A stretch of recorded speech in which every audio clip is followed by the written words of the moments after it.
Ingat pesan ibu, pakai maskermu, cuci tangan pakai sabun, jangan sampai tertular. Ingat selalu pesan ibu, jaga jarakmu, hindari kerumunan, jaga keluargamu.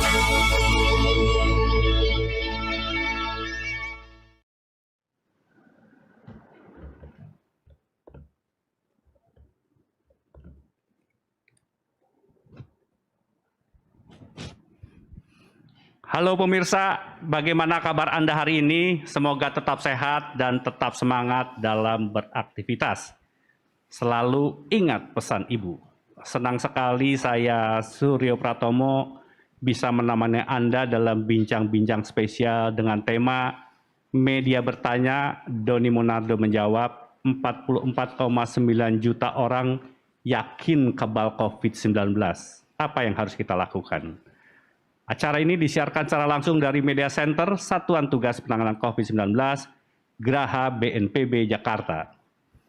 Kita sama-sama ketahui Badan Pusat Statistik belum lama ini mengeluarkan hasil survei bulan September yang menemukan 17% orang Indonesia yakin tidak akan terpapar COVID-19. Angka tersebut setara dengan 44,9 juta orang dari jumlah penduduk Indonesia saat ini sekitar 270 juta orang. Keyakinan yang keliru ini tentu sangat membahayakan, apalagi bila melihat statistik bahwa 85% penderita COVID-19 masuk dalam kelompok orang tanpa gejala atau OTG. Komunikasi keduanya sungguh akan menjadikan OTG sebagai pembunuh dalam diam bila mereka menularkan kepada orang-orang yang punya penyakit bawaan atau komorbid. Komorbid seperti hipertensi, diabetes, dan jantung memiliki resiko fatal bila terjangkit COVID-19. Jadi, tidak ada pilihan lain bagi kita untuk menghentikan penularannya dengan cara mengubah perilaku sesuai protokol kesehatan. Dan telah hadir bersama saya di studio bersama ini, Letnan Jenderal TNI Doni Monardo, Ketua Satuan Tugas Penanganan COVID-19. Pak Doni, apa kabar Pak Doni? Kabar baik Pak Tommy. Pak Doni, kelihatan baru kembali dari daerah. Minggu lalu saya dengar Bapak berkunjung ke wilayah barat Indonesia, Kepulauan Riau, Sumatera Utara, Aceh. Minggu ini Bapak melakukan kunjungan ke 4 provinsi, Gorontalo, Sulawesi Utara, Papua, di Pulau Biak, dan ke Bali. Apa yang Bapak tangkap dalam perjalanan ke timur dan ke barat Indonesia ini, Pak? Terima kasih Pak Tommy. Para pemirsa sekalian, perlu saya jelaskan bahwa tugas saya selaku Ketua Gugus Tugas mendapatkan instruksi dari Bapak Presiden Jokowi untuk memperhatikan seluruh wilayah nasional kita, terutama daerah-daerah yang memiliki potensi terjadinya peningkatan. Minggu lalu kami berkunjung ke Sumatera Utara dan juga ke Aceh, dan kami berdiskusi untuk langkah-langkah penanganan yang lebih efektif. Kemudian minggu ini kami berkunjung ke 4 provinsi, yaitu Gorontalo, Sulawesi Utara, Pulau Biak, dan juga Bali. Nah, khusus untuk Biak, dalam beberapa hari terakhir terjadi peningkatan. Kemudian juga fasilitas kesehatannya sangat terbatas.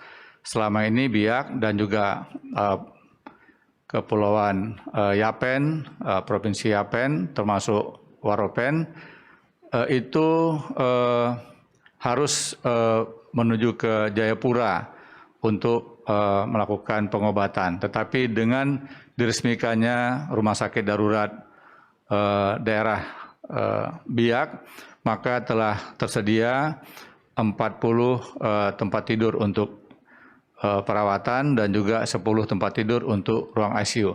Jadi intinya pemerintah pusat sangat memberikan perhatian kepada seluruh daerah yang memerlukan bantuan dari pemerintah pusat sesuai dengan arahan dari Bapak Presiden Jokowi, dan khususnya lagi daerah-daerah yang memang mengalami peningkatan dalam beberapa bulan terakhir.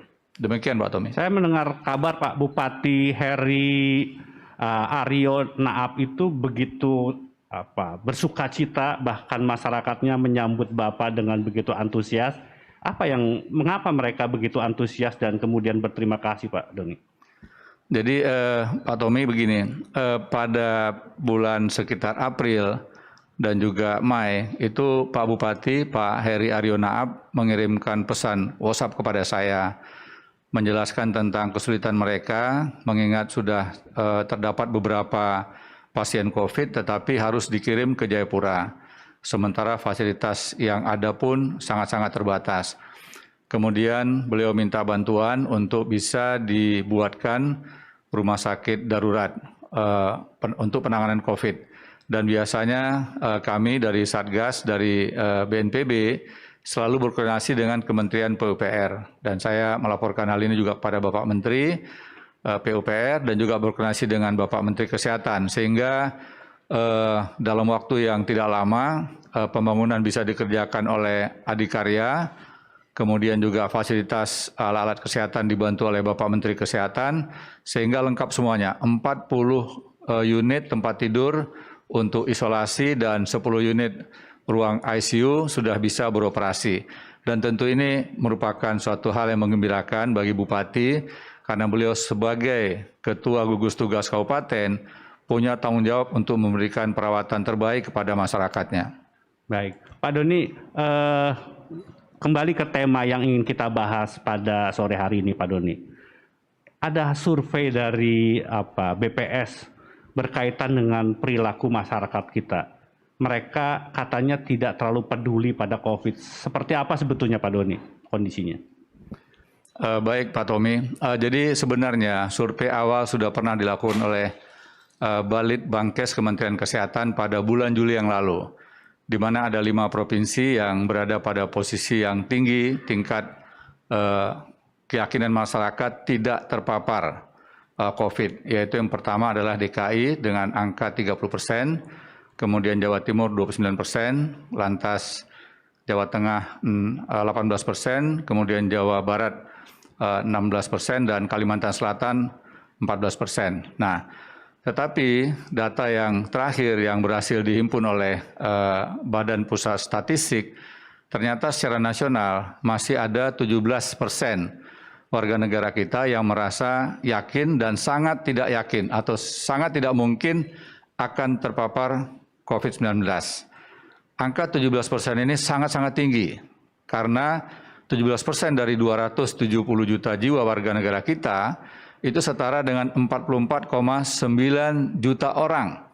Saya ulangi, 44,9 juta orang merasa yakin dan sangat yakin tidak terpapar COVID.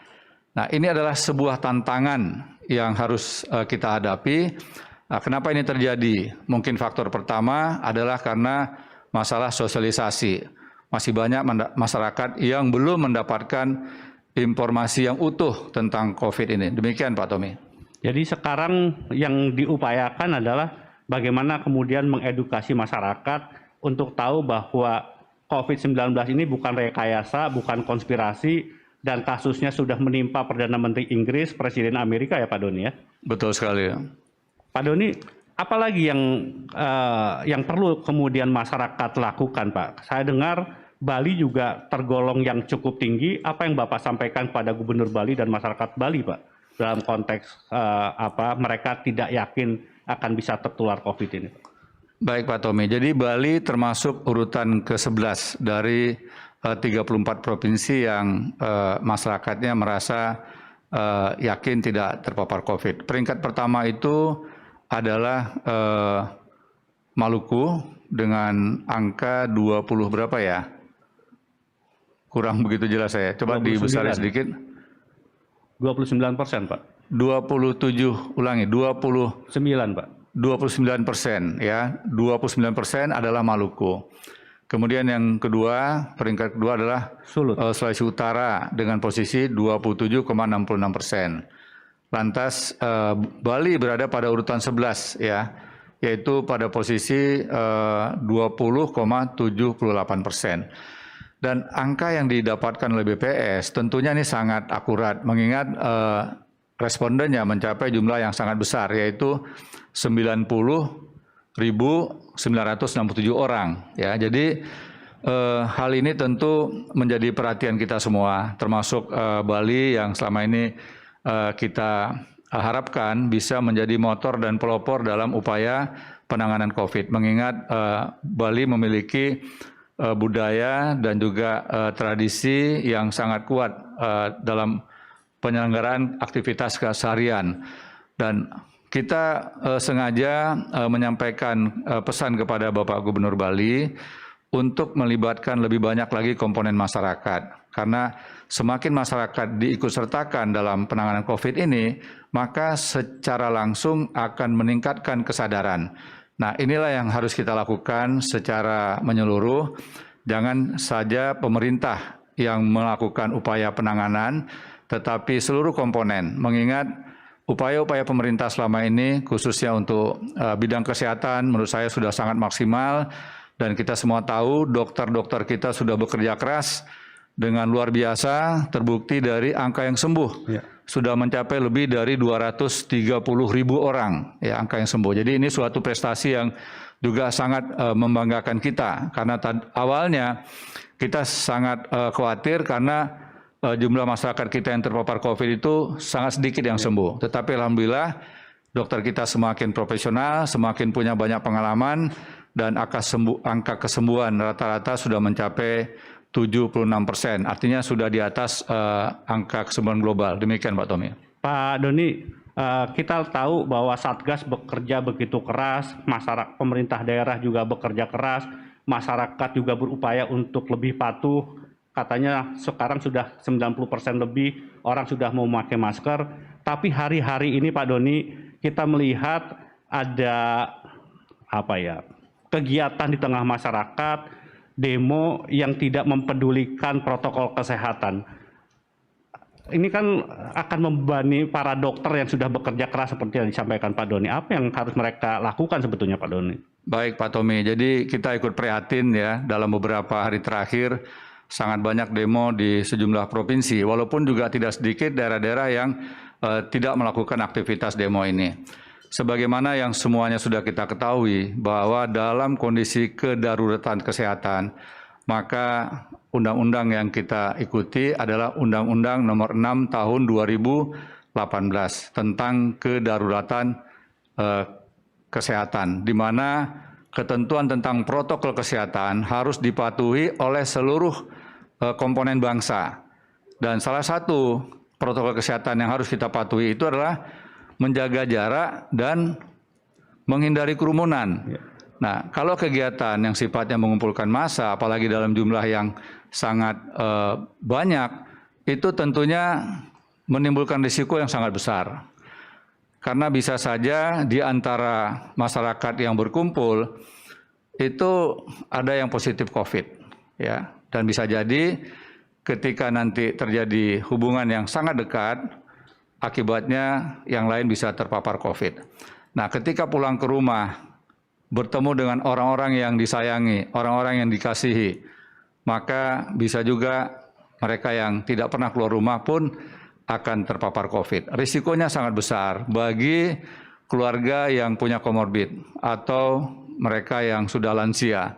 Karena angka kematian bagi komorbid dan lansia itu sangat besar, Pak Tommy. Ya. Nah, oleh karenanya saya selaku Ketua Gugus Tugas mengajak kepada seluruh komponen masyarakat, seluruh pimpinan di berbagai lapisan, baik di pusat dan di daerah, untuk memperhatikan protokol kesehatan. Jangan sampai kita membiarkan terjadinya kerumunan yang berdampak kepada keselamatan. Solus populi suprema lex. Keselamatan rakyat adalah hukum yang tertinggi. Oleh karenanya sekali lagi, upaya-upaya terjadinya kerumunan harus bisa kita cegah.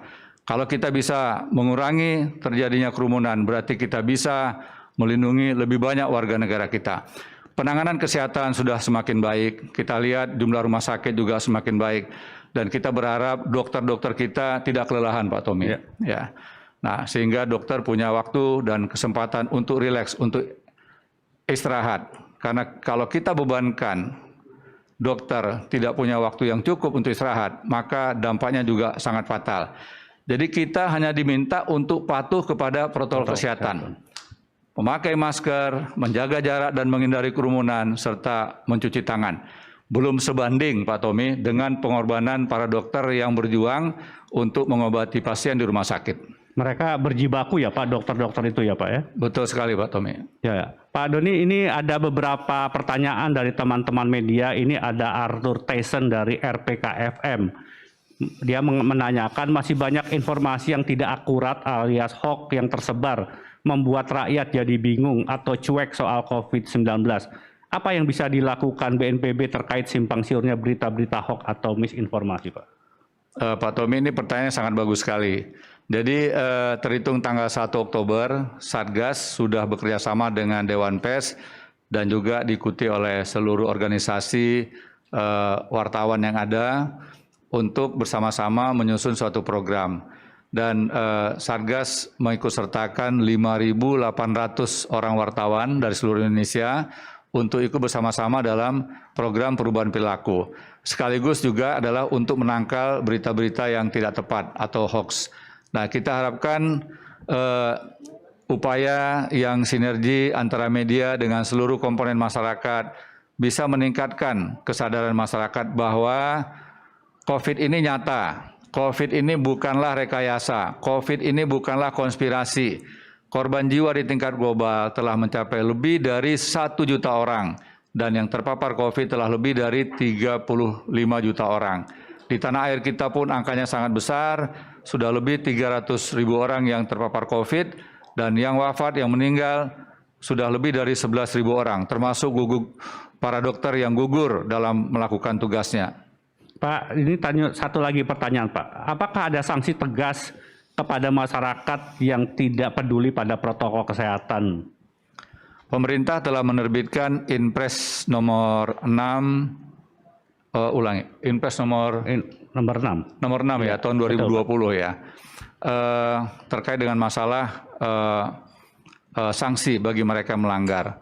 Jadi aparat kepolisian dan juga Satpol PP telah diberikan kewenangan untuk memberikan sanksi bagi mereka yang melanggar. Dan sejumlah pemerintah daerah itu telah melakukan sanksi kepada mereka yang melanggar, baik secara persorangan maupun juga dalam bentuk perusahaan. Dan kita memberikan apresiasi atas langkah-langkah yang telah dilakukan oleh pemerintah daerah bersama dengan aparat yang ada. Tentunya sanksi ini harus diikuti juga dengan sanksi sosial bagi mereka yang tidak patuh kepada protokol kesehatan. Di beberapa daerah kami dengar tokoh-tokoh yang ada, terutama tokoh agama, itu memberikan sanksi yang sangat keras kepada mereka yang melakukan pelanggaran. Termasuk juga tokoh adat memberikan sanksi sosial kepada mereka yang tidak patuh. Karena konsekuensi dari pelanggaran ini dapat mengakibatkan risiko yang sangat besar. Kita tidak berharap kasus-kasus yang terjadi menambah korban jiwa. Memang kelihatannya bagi mereka yang usianya masih muda dan sehat, mereka bisa sembuh dalam waktu yang tidak lama. Tetapi mereka yang punya komorbid, lansia, itu sangat fatal. Angka kematian bagi penderita komorbid dan juga lansia mencapai 80–85%. Sebuah angka yang sangat tinggi sekali. Oleh karenanya, kalau kita bisa menjaga untuk patuh kepada protokol kesehatan, sebenarnya kita telah bisa menyelamatkan lebih banyak masyarakat kita. Dan mereka yang ikut bergerak dalam upaya untuk melakukan pencegahan sebenarnya sudah sama seperti pahlawan-pahlawan kemanusiaan seperti halnya dokter, ya, perawat, dan juga petugas-petugas yang selalu rajin menyampaikan pesan. Nah, teman-teman wartawan juga, ya, kita harapkan ikut bergerak dalam bidang upaya pencegahan. Dan saya berpikir para wartawan dan juga para musisi yang bergabung dalam program-program untuk mengingatkan masyarakat, itu juga bisa kita kategorikan sebagai pahlawan-pahlawan kemanusiaan. Demikian Pak Tommy. Baik, Pak, itu yang menarik tadi Bapak menyampaikan soal yang komorbid, Pak. Apa yang perlu mereka perhatikan, Pak? Kalau seseorang mempunyai komorbid itu, proteksi diri apa yang sebetulnya perlu mereka lakukan supaya tidak berakibat fatal pada dirinya, Pak? Baik Pak Tommy, Ketua Komite dan Wakil Ketua Komite Pak Erlangga dan Pak Luhut telah melakukan serangkaian pertemuan dengan organisasi profesi. Ada 5 organisasi profesi yang telah bergabung untuk menyusun sebuah SOP tentang langkah-langkah penanganan yang lebih efektif. Intinya, mereka yang secara risiko tinggi itu harus lebih awal diketahui. Kalau sudah positif COVID, maka penanganannya harus sedini mungkin. Nah, kalau kita lihat data yang sudah ada, terutama dari beberapa rumah sakit, pasien dengan risiko ringan itu hampir 100% Pak Tommy sembuh. Sedangkan pasien dengan risiko sedang itu angka kematiannya sekitar 2,6%. Kemudian pasien dengan risiko sedang itu angka kematian sekitar 8%. Dan yang sudah berat serta kritis, angka kematiannya bisa mencapai 67%. Jadi jangan sampai mereka yang punya komorbid ini ya terlanjur masuk kepada fase yang sedang dan berat. Ya, tadi pagi pada saat Vikon dengan Gubernur Bali dan juga Ketua Bidang Penanganan COVID yaitu Dr. Alex Ginting mengatakan proses dari gejala ringan ke gejala sedang itu bisa berlangsung lebih dari 1 minggu. Tetapi ketika kondisinya memburuk dari gejala sedang ke berat itu hitungannya bisa jam. Ya. Jadi ini yang harus kita pahami kepada seluruh masyarakat yang punya risiko tinggi untuk mengetahui kondisi diri masing-masing.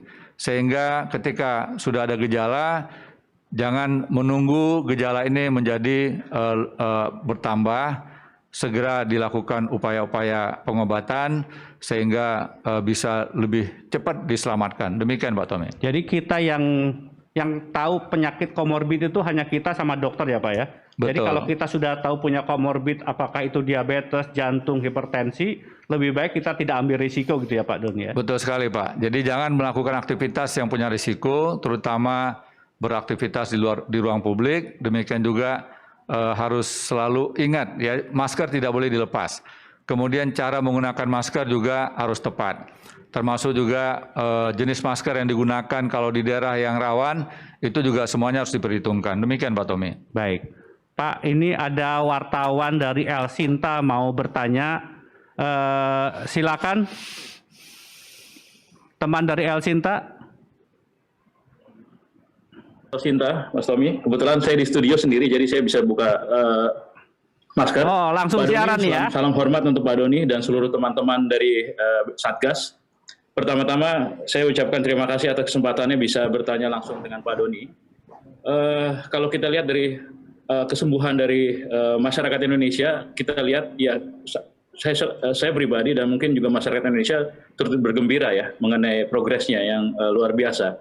Namun kalau kita lihat untuk melakukan sosialisasi menggunakan masker, physical distancing maupun hal-hal lain, ini kayaknya perlu dilakukan secara masif lagi Pak. Karena yang kita lihat beberapa masyarakat yang sudah aware terhadap protokol tersebut, tapi di lain pihak kalangan-kalangan tertentu masih juga belum aware, sehingga apa yang disampaikan oleh media, Satgas melalui media ini kayaknya jangan sampai sudah dipikir sudah pada titik tertentu yang bisa beralih isunya begitu. Karena kita lihat kesadaran masyarakat saat ini bergantung pada hal-hal yang disampaikan oleh sejumlah kalangan termasuk media, Pak. Dengan berbagai testimoni-testimoni yang ada, pengalaman-pengalaman yang ada, ini menjadi masyarakat jadi lebih aware lagi, merasa bahwa oh ya memang harus melakukan itu dan itu bukan sesuatu yang formal atau yang biasa-biasa saja. Ini adalah sesuatu yang luar biasa sebelum kita mendapatkan vaksinnya. Itu yang pertama, Pak. Terus yang kedua, saya yakin sekali ketika masyarakat ingin melakukan tes sendiri berkaitan dengan kesehatannya, kami juga sudah cukup gembira kalau tidak salah sudah ada patokan harga yang dirilis oleh pemerintah mengenai berapa harga yang harus dikeluarkan di setiap rumah sakit. Namun ini perlu digelorakan juga bahwa sebenarnya tes di puskesmas, tes di tempat-tempat pemerintah ini bisa ditanggung oleh pemerintah sehingga rasanya tidak perlu bayar. Namun informasi ini perlu diakselerasi lebih kuat lagi, Pak, agar masyarakat tahu bahwa kalau di puskesmas itu bisa ditreatment mungkin secara baik dan gratis begitu. Ini yang perlu kami sampaikan karena kami lihat dari sejumlah liputan-liputan yang kami lakukan, ini juga belum tersosialisasi dengan baik mengenai masalah tes di puskesmas ini. Demikian, terima kasih Mas Tommy. Terima kasih. Jadi Pak, yang pertama Pak, kalau tidak salah ada hasil survei dari BPS juga Pak, menunjukkan bahwa sebetulnya tingkat kesadaran masyarakat untuk menggunakan masker itu sudah 90%, yang menjadi masalah itu lebih pada jaga jarak, begitu ya Pak? Betul, jadi kalau kita lihat survei BPS menunjukkan angka penggunaan masker mengalami peningkatan. Tetapi sekali lagi tingkat kepatuhan menggunakan masker ini yang masih kesadaran atau informasi untuk menggunakan masker sudah sangat tinggi. Hanya tidak semuanya melakukannya dengan cara yang benar. Ya, jadi cara yang benar. Menggunakan masker itu harus dilakukan sepanjang waktu selama berada di areal publik. Nah, termasuk juga di rumah ketika ada dari anggota keluarga yang sering beraktivitas di luar rumah, saat kembali ke rumah, maka anggota yang di rumah pun harus tetap menggunakan masker ketika berhubungan dengan anggota keluarga yang beraktivitas di luar rumah. Kenapa demikian? Karena data yang kami peroleh, 7% responden yang diwawancarai di Wisma Atlet pada bulan yang lalu, itu adalah kelompok masyarakat yang tidak pernah keluar rumah. Mereka berada di rumah tapi mereka terpapar COVID. Jadi sangat mungkin mereka terpapar dari anggota keluarga yang beraktivitas di luar rumah. Sehingga program sosialisasi ini tidak boleh kendor. Setiap saat, setiap waktu tidak boleh kendor. Karena data yang kami peroleh juga bahwa 90% responden yang ada di rumah sakit Wisma Atlet itu adalah pengguna masker. Baik masker yang medis maupun non-medis. Tetapi ternyata terpapar juga.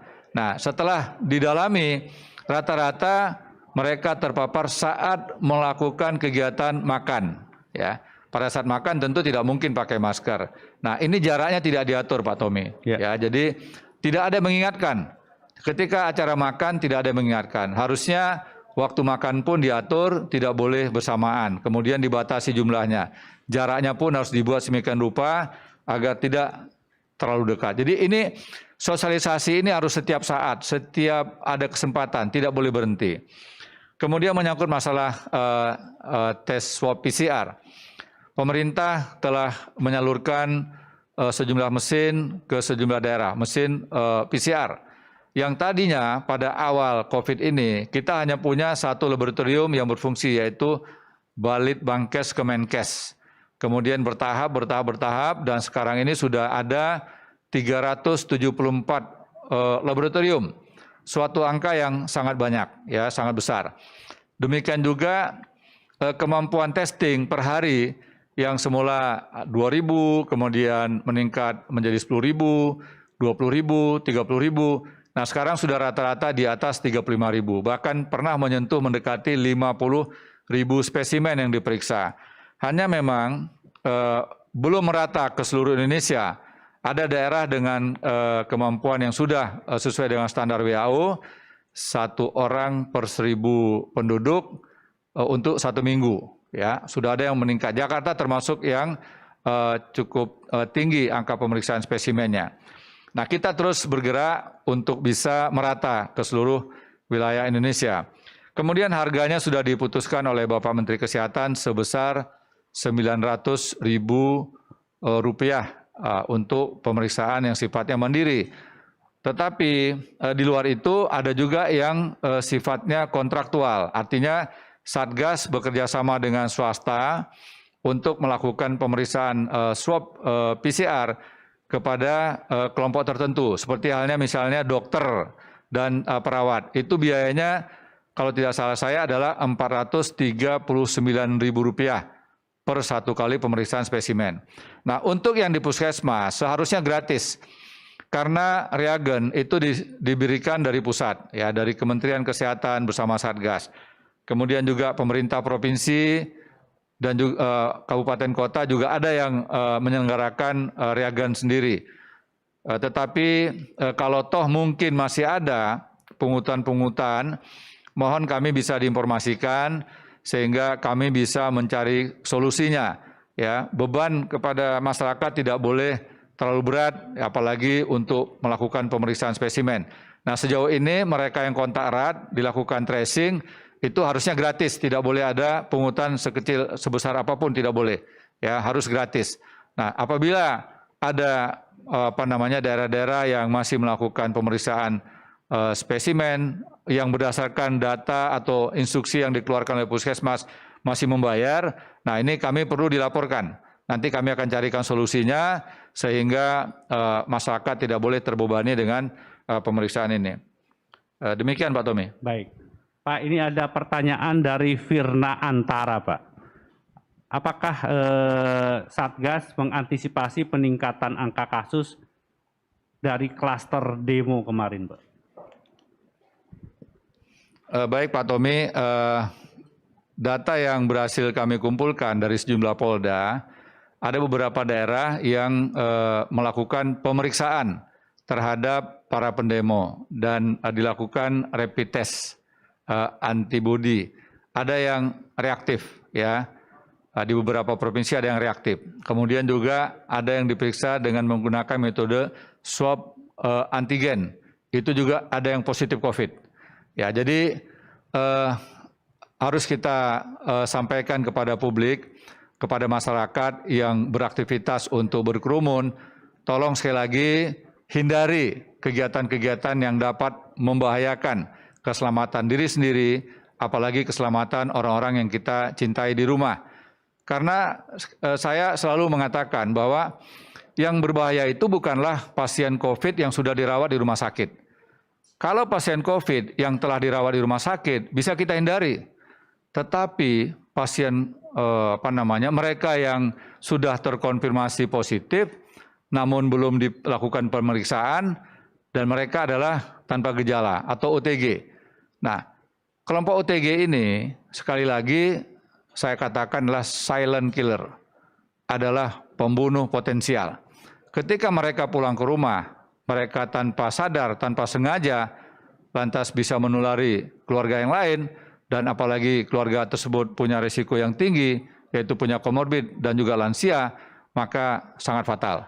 Jadi sekali lagi kita harus tahu bahwa COVID ini proses penularannya bukan melalui hewan seperti halnya flu babi dan flu burung, tetapi melalui manusia.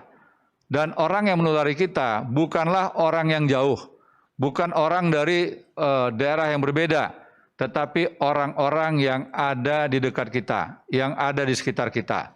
Keluarga kita, ya, atau teman sekerja, atau siapa saja, ya, orang-orang yang sangat dekat dengan kita. Oleh karenanya, satu sama lain harus saling mengingatkan. Kita tidak bisa hanya disiplin sendiri. Kalau kita tidak bisa mengajak orang lain disiplin, maka ya mohon maaf, kita disiplin pun ya pada saatnya nanti tinggal nunggu waktu. Kita bisa terpapar COVID. Demikian Pak Tommy. Jadi hak demokrasi silahkan, tetapi sayangi diri kita, sayangi keluarga kita, begitu ya Pak Doni? Betul Pak Tommy, sayangi diri kita, sayangi keluarga kita. Dan kita juga tidak tahu ya sampai kapan COVID ini akan berlangsung. Ya, vaksin dalam proses. Sejumlah menteri dipimpin oleh Bapak Menko Marves, Pak Luhut Binsar Panjaitan, sekarang sedang ada di beberapa negara untuk mengurus vaksin. Dan kita harapkan vaksin yang dinanti-nantikan tidak lama lagi akan bisa diberikan kepada masyarakat, terutama kepada kelompok rentan, yaitu mereka yang bertugas sebagai dokter dan juga tenaga kesehatan, itu menjadi prioritas utama. Kemudian juga aparat-aparat yang selalu berhadapan dengan masyarakat. Tetapi sekali lagi, adanya vaksin belum tentu akan bisa seluruhnya akan kebagian gitu, belum tentu ya, karena jumlahnya terbatas. Dan vaksin ini pun baru bisa secara menyeluruh diberikan itu mungkin baru tahun depan.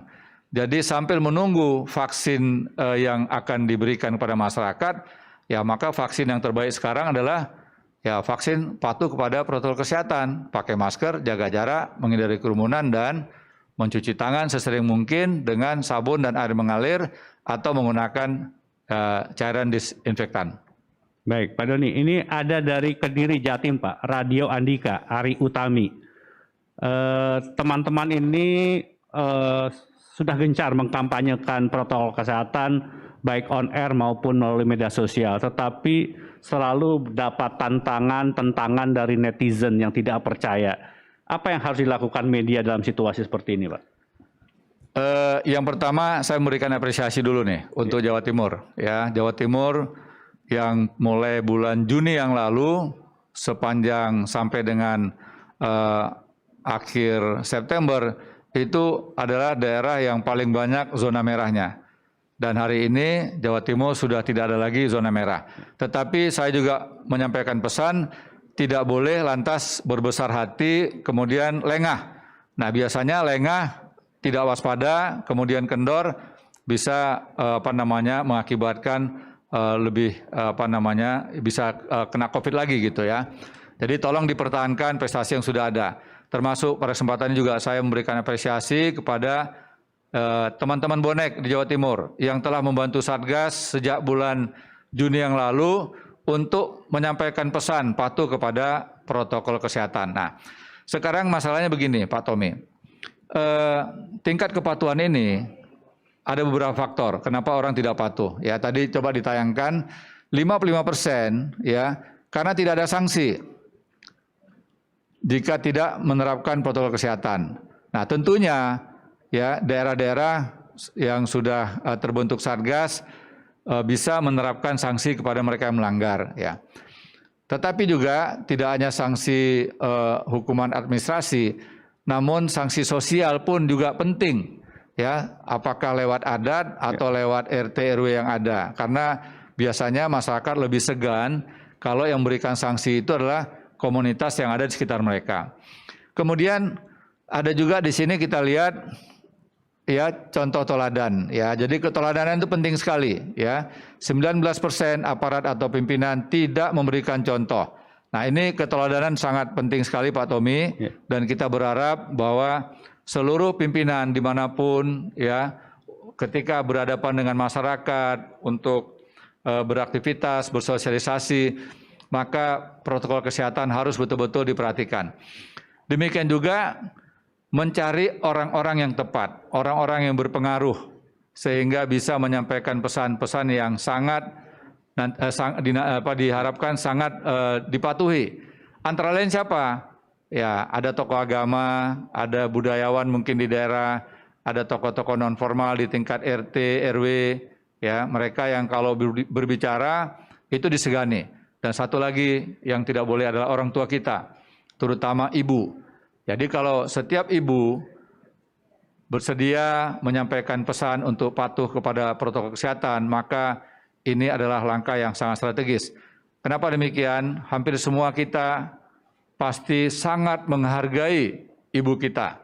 Dan setiap ibu yang menyampaikan pesan itu pasti akan berbekas di hati anak-anaknya. Dan kami semua dari Satgas sangat berharap gerakan ibu-ibu bisa menjadi bagian yang strategis dalam mengajak masyarakat untuk patuh kepada protokol kesehatan. Bapak Presiden telah menugaskan Menteri Dalam Negeri dan Ketua Umum penggerak PKK untuk bisa mengajak seluruh ibu-ibu yang ada di seluruh daerah untuk menggelorakan kepatuhan kepada protokol kesehatan. Demikian Pak Tommy. Baik. Pak Doni, ini dari Kalimantan Barat, Pak Hamid, Pak. Untuk penataan di dalam pesawat, Pak. Masih banyak dia melihat kursi tengah yang seharusnya dikosongkan itu diisi. Salah satunya penerbangan 3 Oktober 2020 Pontianak Jakarta, maskapai swasta tidak melaksanakan distancing seat Bagaimana Pak tanggapan ini Pak? Pak Tommy, dalam beberapa pertemuan kita sudah menyampaikan pesan ya kepada airlines yang melakukan yang bertanggung jawab untuk melakukan penerbangan, dan ada beberapa hal memang yang menjadi catatan kita. Keluhan airline itu apabila mereka kurang dari 70% penumpangnya, itu mereka akan mengalami kerugian. Nah, sehingga kita mencoba untuk mencari jalan yang terbaik. Ya, tetap 70%, tetapi penumpang diminta untuk bisa meningkatkan proteksi, terutama menggunakan masker. Selama penerbangan, jangan melepas masker. Kemudian masker yang digunakan juga masker yang punya standar yang cukup bagus untuk menangkal COVID. Ya. Bukan berarti terus kita memilih-milih masker, tidak. Ya, semua masker pasti bermanfaat. Hanya kapan menggunakan masker kain, kapan kita harus menggunakan masker yang mungkin lapisannya lebih banyak untuk supaya kita bisa lebih terproteksi, lebih terlindungi, termasuk juga mungkin penggunaan masker medis gitu ya. Nah, masker medis pada awal-awalnya memang tidak dianjurkan karena masker medis diharapkan hanya untuk para dokter dan tenaga kesehatan. Tetapi sekarang ini masker medis sudah semakin banyak diproduksi dan harganya pun sudah relatif semakin murah. Jadi mudah-mudahan bisa lebih terjangkau kepada masyarakat. Demikian juga pemerintah daerah telah sangat banyak memberikan masker kepada masyarakat. Nah, jadi kembali kepada distancing seat, Pak. Distancing seat di tiap-tiap pesawat. Kami dari Satgas akan mencoba kembali untuk mengingatkan kepada airlines dan juga perusahaan-perusahaan penerbangan yang yang mengelola pengaturan seat di dalam pesawat. Dan kita yakin kalau protokol kesehatan ini bisa diterapkan dengan baik, kemudian juga airlines bisa mengatur posisi tempat duduknya dengan baik juga, dan tentunya juga kita tidak ingin airlines juga rugi. Ya. Jadi angka 70% atau 75% dari kapasitas penumpang, mungkin ini adalah salah satu cara yang terbaik. Ya, di satu sisi airline tidak rugi, di sisi lain juga masyarakat bisa terjamin keselamatannya dan juga masalah perasaan. Jadi kalau sudah kita berada dalam pesawat, kita bersama dengan orang lain, mungkin kita juga merasa khawatir. Tetapi kalau seandainya kita terbang dengan keluarga sendiri, ya bersebelahan, saya rasa mungkin itu relatif lebih aman. Demikian. Baik. Pak, ini ada Rafiq dari iRadio Jakarta. Mas Rafiq, apa kabar Mas Rafiq? Mas Rafiq bisa menyampaikan langsung pertanyaannya kepada Pak Doni? Ya, terima kasih Mas Tommy atas kesempatannya. Terima kasih Pak Doni. Salam sehat dulu buat Pak Doni dan Pak Tommy. Ada satu pertanyaan, Pak. Usul saya, orang-orang yang merasa dirinya kebal dan yakin tidak akan tertular COVID itu, kita jadikan relawan saja di Wisma Atlet. Kita kasih tugas mengganti spray, memandikan pasien yang sudah positif COVID, dan kemudian membersihkan limbah yang ada di Wisma Atlet. Dengan demikian, para dokter, perawat, dan tenaga kesehatan bisa istirahat sejenak. Kita biarkan orang-orang yang kebal itu untuk mengambil alih sementara tugas-tugas tenaga kesehatan. Kemudian yang kedua pertanyaan adalah, adakah sanksi tegas untuk pagar yang makan tanaman, untuk tongkat yang membawa rebah? Seringkali kita melihat justru pejabat publik yang melakukan pelanggaran atas protokol kesehatan. Masih ke kafe, masih karaoke, masih bikin pesta kawinan, masih bikin pesta sunatan, buka panggung wayang, mengundang artis dangdut, gitu. Nah, sanksi apa selama ini yang diberikan oleh pemerintah kepada justru pejabat yang memberikan contoh?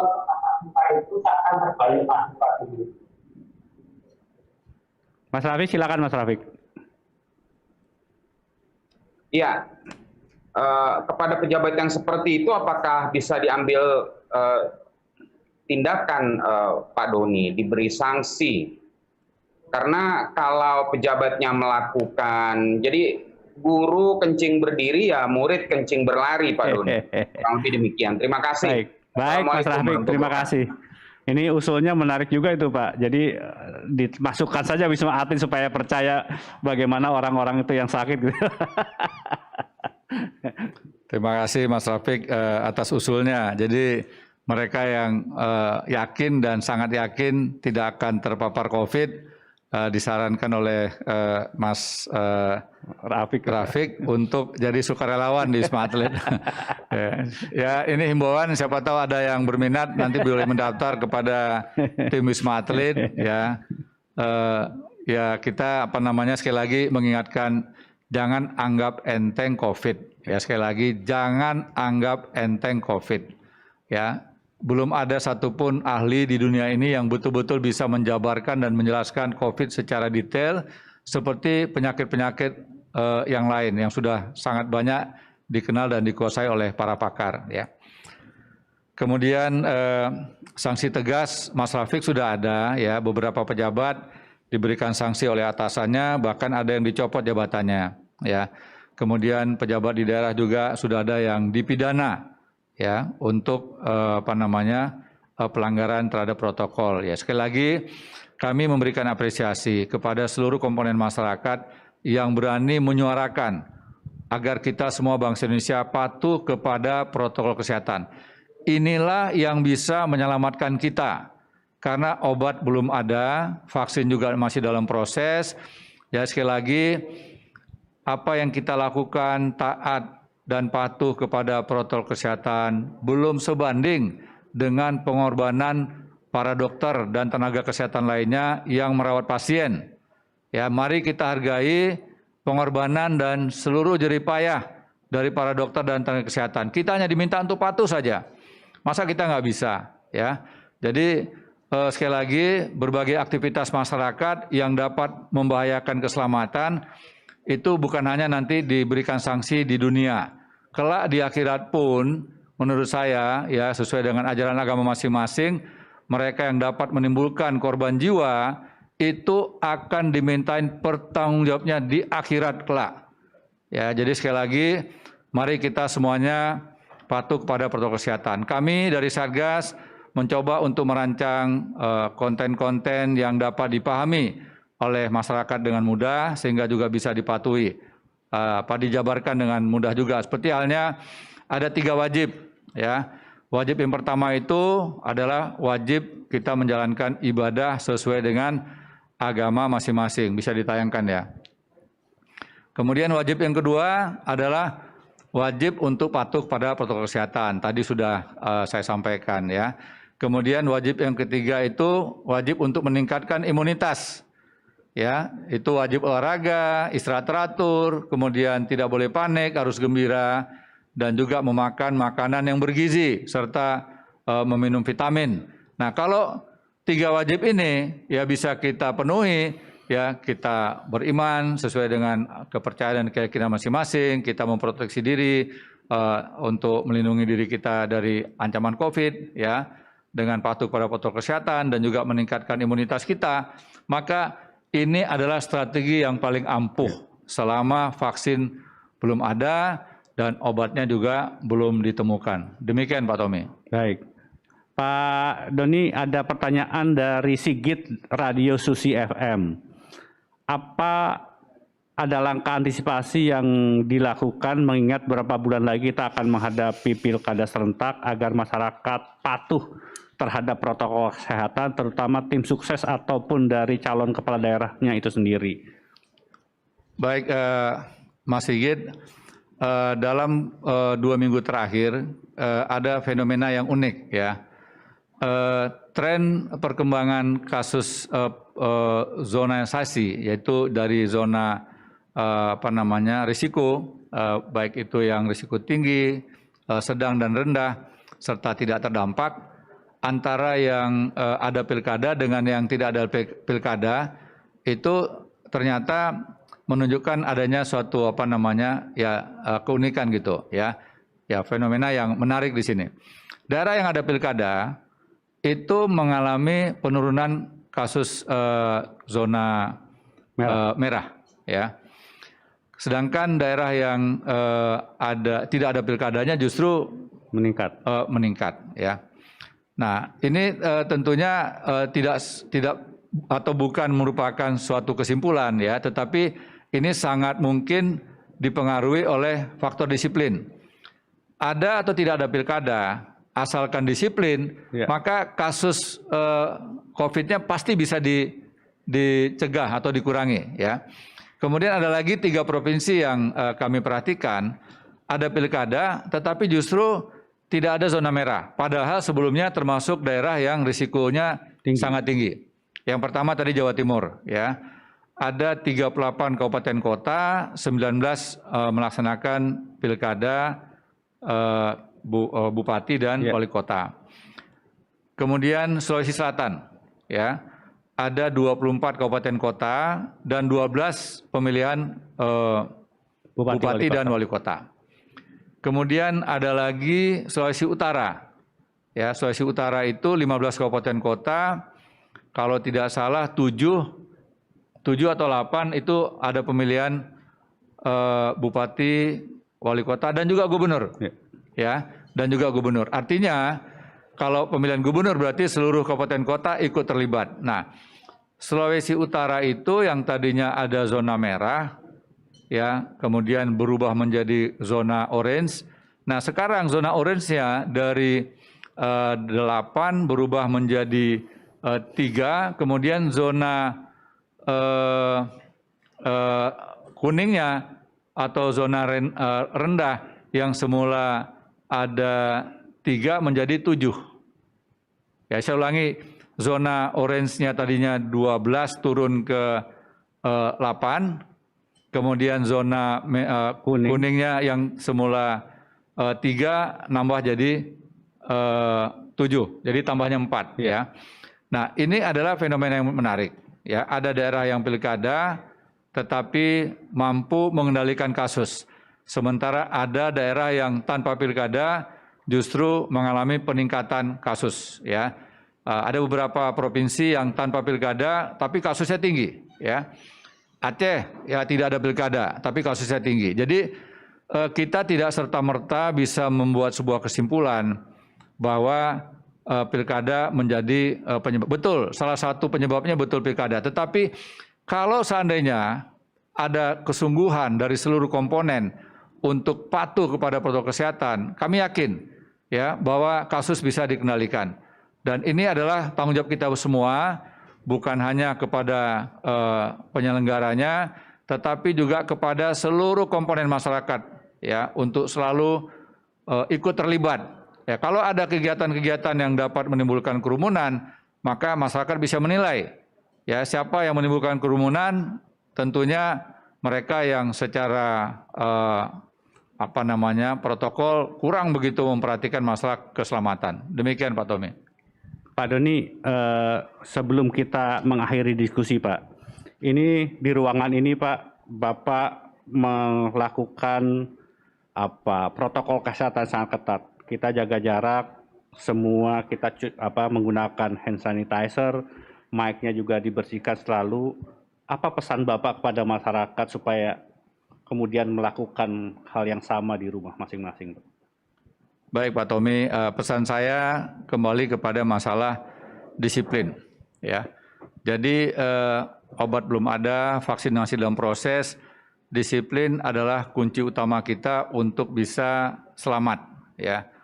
Kita disiplin saja, belum tentu kita berhasil terhindar dari COVID, karena COVID ini menyerang kita ya selama 24 jam tanpa henti. Kita lalai sedikit saja, bisa kita terpapar. Dari mana? Dari banyak cara.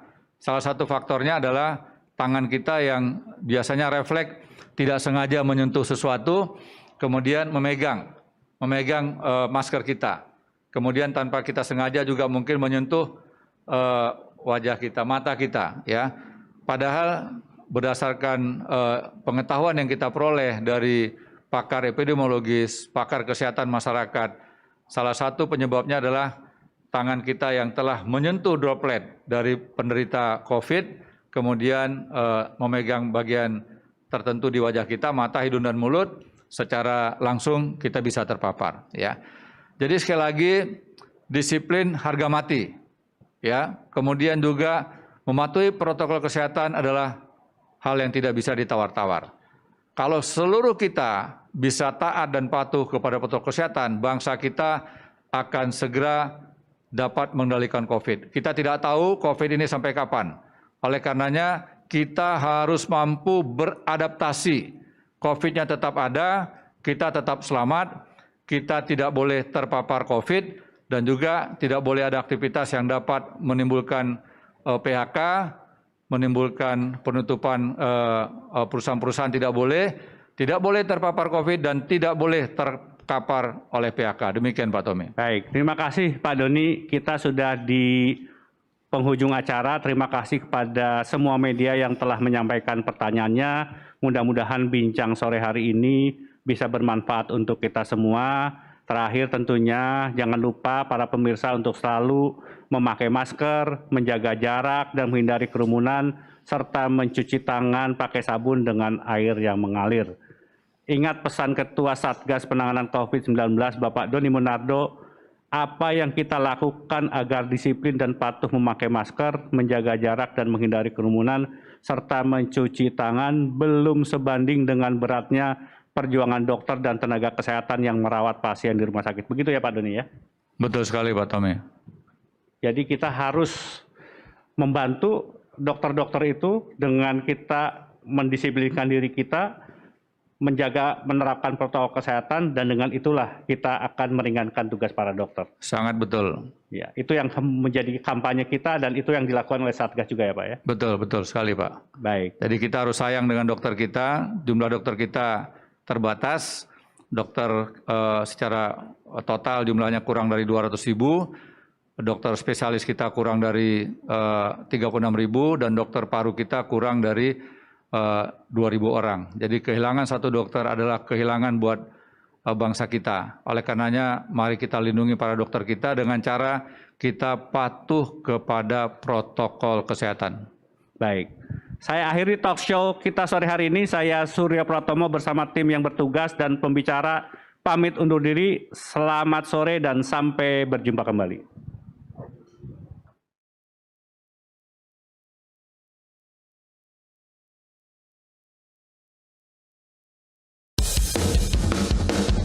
Ingat pesan ibu, pakai maskermu, cuci tangan pakai sabun, jangan sampai tertular. Ingat selalu pesan ibu, jaga jarakmu, hindari kerumunan, jaga keluargamu.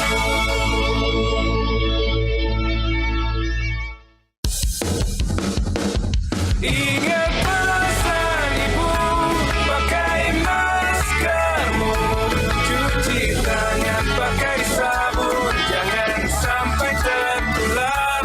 Ingat selalu pesan ibu, jaga jarakmu, hindari kerumunan, jaga keluargamu.